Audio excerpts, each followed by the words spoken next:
felt by so many, including all of the members of his shift that worked and saw the incident yesterday. So we're going to ask, and President Zabel is going to speak a little more directly about Chief Harwood, but we would ask that you would keep him in your thoughts and your prayers as we continue this important mission that we serve every day.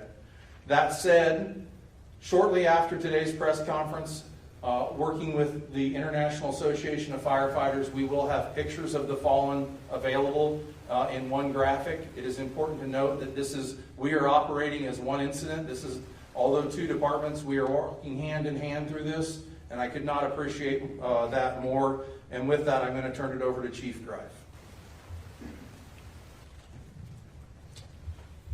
All right, I'm going to echo some things that Chief Way said. But yesterday was one of the most absolute darkest days that either one of these organizations has ever faced. As the community has already seen, this unimaginable act of violence took place at a wildland fire incident on Canfield Mountain. At this time, we're not able to discuss certain details as this remains an active investigation. So we'll do our best for the questions and answers following this press conference. Out of respect for our fallen brothers and their families, again, I'm going to ask that we limit comments to confirm facts at this time. This afternoon, we're here to share the names of our brothers that lost their lives and the one that's been critically injured yesterday. From the Coeur d'Alene Fire Department, Battalion Chief John Morrison sustained fatal gunshot wounds yesterday and died in the line of duty. John Morrison began his career with the Coeur d'Alene Fire Department back in 1996. He's the Battalion Chief of Blue Shift, and he's held the ranks of firefighter, engineer, captain, battalion chief, and he's also a longtime paramedic for our department. He has served the city of Coeur d'Alene in this community for over 28 and a half years.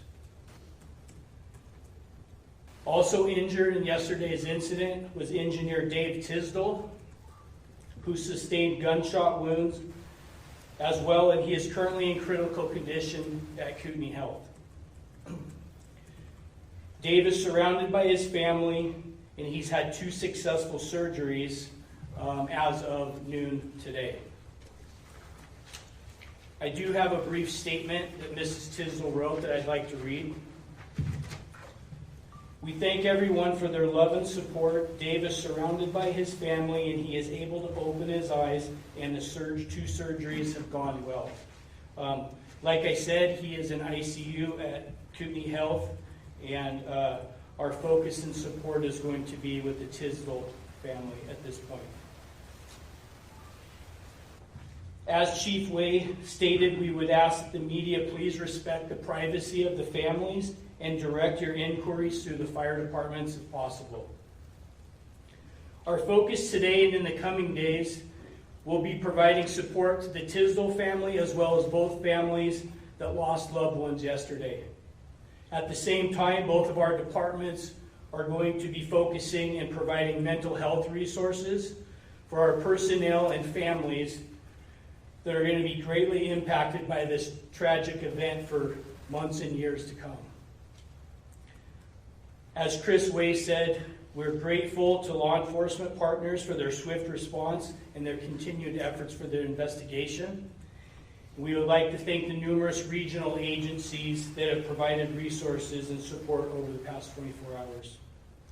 The community support has been nothing short of amazing, and all agencies involved will be needing every bit of that moving forward as we have a long road ahead of us. With that, I would like to turn the podium over to Union President Gabe Eckert with Local 710.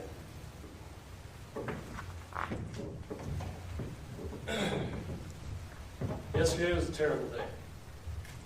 We as firefighters lost 2 brothers and saw 1 hospitalized with serious injuries. And this community lost 2 dedicated public servants. The outpouring of support from this community has been incredible, and the amount of food, cards, offers for help, everything is truly appreciated. For those who want to donate, you can donate with either the Red and Blue Foundation, the Jeff Welch Memorial Foundation, and there are also accounts set up for all three families, and then the three families individually that can be accessed through any First Interstate Bank. These will all be linked to on our social medias in the following hours. In the meantime, we'd ask that you allow the families the peace that they deserve so that they can mourn their losses. These men were dedicated firefighters. They were dedicated to their community. Speaking to Tisdale, speaking to Morrison, these guys were hard workers. They loved their families. I just want to share a little story. 2 weeks ago, my last memory was John. I had the opportunity to work with him as he worked back on my shift as a battalion chief. We had kind of a rare moment with a lull at the station, and we went out on the back patio and we smoked cigars and we talked with each other. And we talked about being better fathers. We talked about being better leaders. We talked about being better firefighters. And I just want to say I am so incredibly grateful that that gets to be my last memory with them. So if there's anything you guys take away from this, I want you to know these were dedicated men, and they were dedicated to this community. Thank you very much.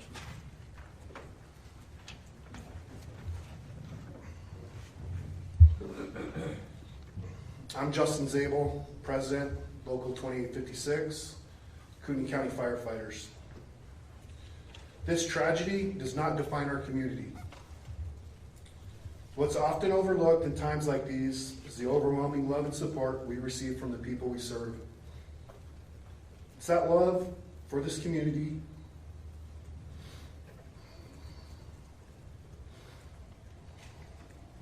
that inspired Brother Morrison and Brother Harwood to answer the call in service to their families, their union brothers and sisters, and the place they called home.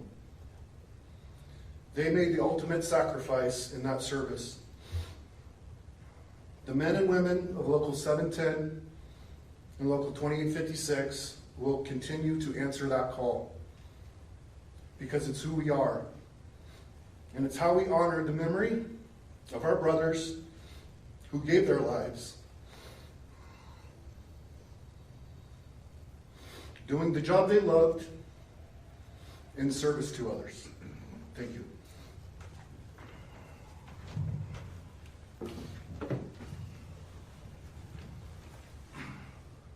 As they both mentioned, there are donation opportunities that you can find on all of our social media pages. I want to remind people that this is, again, an incredibly fluid situation, changing on a minute's notice. The one thing I can announce is that we are doing a procession returning back to the city. As you know, we did a procession to the medical examiner's office yesterday.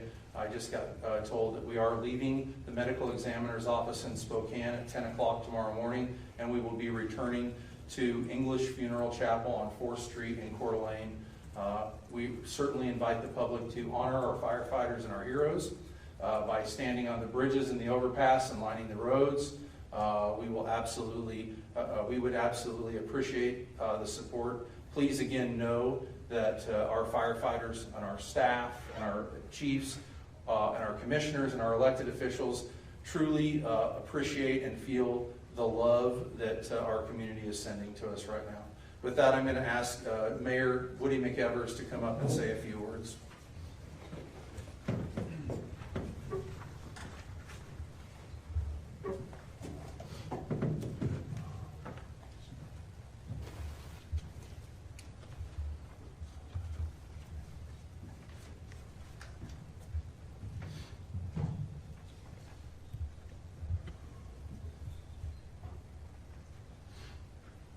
On behalf of myself, the City Council, the employees of the City of Coeur d'Alene, and all the members of our community, I want to begin by offering my deepest sympathy to the families of those tragically killed and injured yesterday in the line of duty. What they are going through is incredibly hard and heart-wrenching. And I want them to know that we're thinking of them. I also pledge that we'll stand with them in the coming days and weeks and months to offer all the respect and support and comfort and the love that they need. I want to thank all law enforcement, fire, and emergency personnel from many, many agencies throughout the region and the federal government who work so hard and heroically to deal with an event that was so unprecedented in our community. We still are in shock and are struggling to understand why someone would target unarmed, selfless public servants. Law enforcement is continuing to investigate what happened and why. But for now, let's focus on remembering those we lost and the families left behind. Firefighters have a special place in my heart. They do what they do out of love for the job and their community. It's a difficult and dangerous job, but the danger is encountered every day is not something they would ever thought they would have to face. Face it, they did, with courage and honor. I'm proud of them. I honor them. In closing, I'm so grateful to see how everyone has rallied around the families and colleagues of these firefighters. We live in a very special community of very special people. I know we'll never forget January 29th and the ultimate sacrifice made by our dear husbands, friends, and fathers. They will always shine brightly in our memory. Thank you. Thank you, Mayor. At this time, we're going to open this up to some questions. We do have a couple of statements before we get started with the questions. So we can confirm, we just know that these are going to be two things that are absolutely things that we want to confirm or dispel. There was pre-incident contact with the suspect by our firefighters upon their arrival, but it was minimal contact, and there was certainly no criminal or suspected activity as a result of that. The other piece I want to dispel is that the families were notified via social media. That is absolutely false. Both families of the fallen firefighters as well as the injured firefighter were notified by department personnel and have indeed been have had a 24-hour watch with fire department personnel with the families ever since the incident took place. So having those questions come up earlier, we figured we would just take care of that now. So happy to answer a question. Chief, you just sort of answered part of my question. I'm wondering if you have any more details about that minimal preliminary contact, and then if not, the sheriff has indicated that the gunman at least expressed an interest in the past of maybe being a firefighter at one point. So wondering if he ever came across either of your departments, introduced himself. What I can, I think the pre-incident contact is still being investigated. That was something new to us today. Again, we're not going to get into what the sheriff or the state police are investigating from a criminal aspect. And I can tell you from the Kootenai County Fire and Rescue standpoint, we had never had contact with the suspect. He had never applied for a position here or tested for a position here. Say for you, Chief. We are looking into some facts surrounding that question, but I cannot verify any of it at this point. Thank you. Next question. Yes, ma'am. Mary Street, KXLY News. Are there any plans for a funeral once the bodies are back? That's a great question. So tonight, we've tapped into the resources of both the International Association of Firefighters, the International Association of Fire Chiefs, and the International Fallen Firefighters Foundation. They're bringing in what they call their funeral response teams. We actually are meeting with them at 9:30 tonight when they're wheels down, and we will begin the planning process. But that involves the families, that involves all of the brothers and sisters. So obviously, as soon as we have a plan, that plan will be disseminated. We will have plenty of time. But obviously, that takes significant planning, and that will begin tonight, like I said. about 9:30. Thank you. Other questions?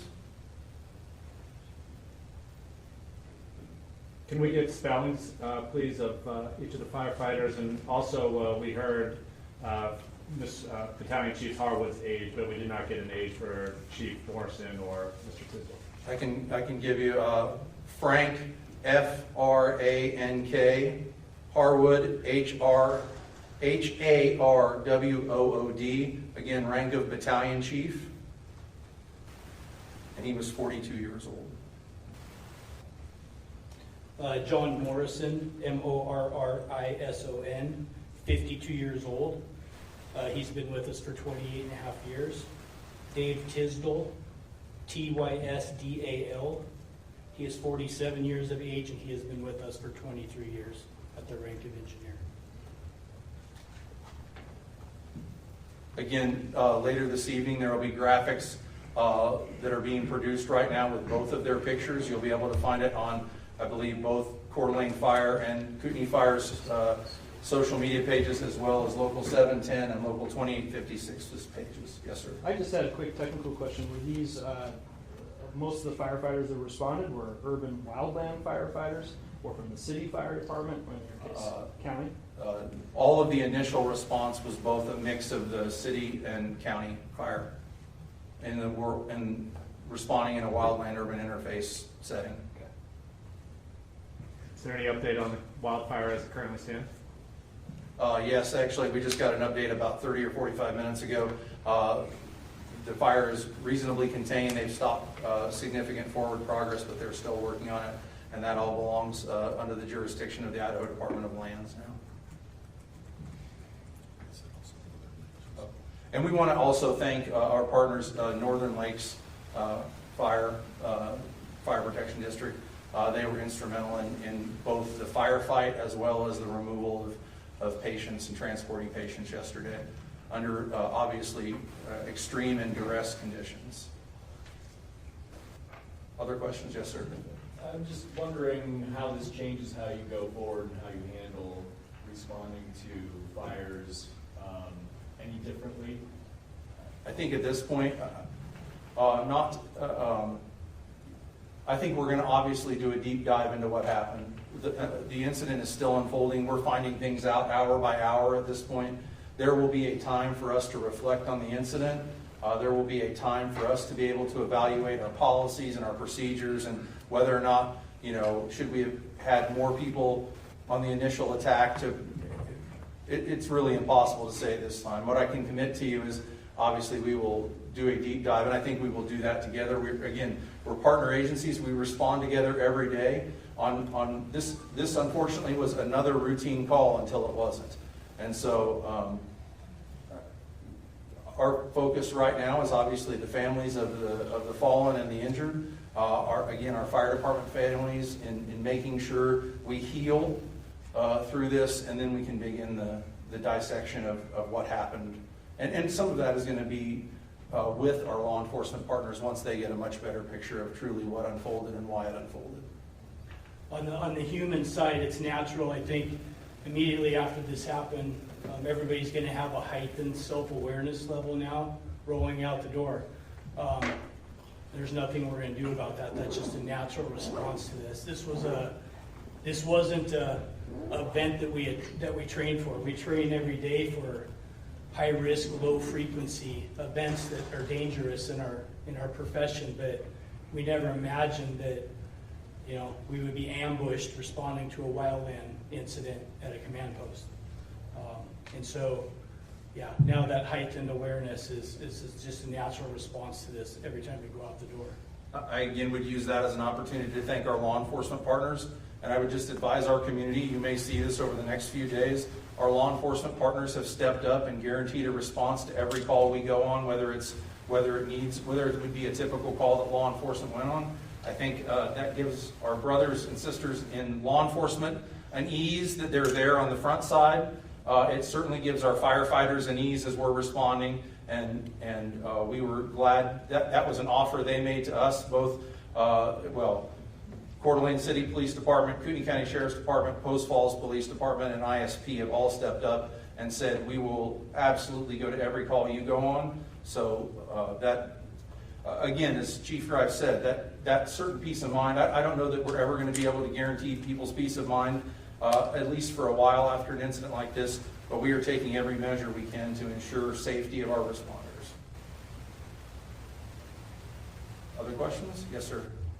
The sheriff alluded in his press conference to the fact that there may still be evidence at the fire scene. Does that affect how you're fighting the fire? We're working in coordination, I know. So I want to be clear again, we handed the fire off to IDL yesterday when they arrived, and obviously the other incident unfolded. So neither of our agencies is involved at this point. I know that the State Fire Marshal's office is working with the detectives to work through the scene and process, be able to put the fire out as well as process evidence as they come across it. Chief mentioned you'd never be prepared for something like this, but in listening to a national broadcast today and talking to different experts, this is unheard of, it seems like. Have you ever heard of anything like this ever? Yeah, there have been a couple of cases of this, but certainly it's, as Chief Drive said, it's low frequency, high acuity. It's, and again, I want to be clear, we've been asked this a lot today, is, well, do you train for active shooters? And we absolutely do. We have equipment, but this wasn't an active shooter call. The initial response was to a wildland-urban interface brush fire on the side of a mountain. And so, again, we went in, we saw smoke showing, we went in like we do all the time and attacked the fire, and then unfortunately we got attacked. And as the sheriff said very well last night, the way they were attacked and ambushed, they never had a chance. Other questions? If not, we certainly appreciate everybody being here today. We appreciate, again, we want to thank our community for their amazing level of support. We want to thank our elected officials, so many of whom are here today, supporting us in this piece of things, but also just as they've been here since minute one yesterday. We feel like we have incredible support. I again want to thank our brothers and sisters at Coeur d'Alene Fire as well as the other agencies, but I feel like we're walking hand in hand with this together, and that's really important, and you as the community should know you're well protected and you're well taken care of. So thank you again for being here today. Appreciate it.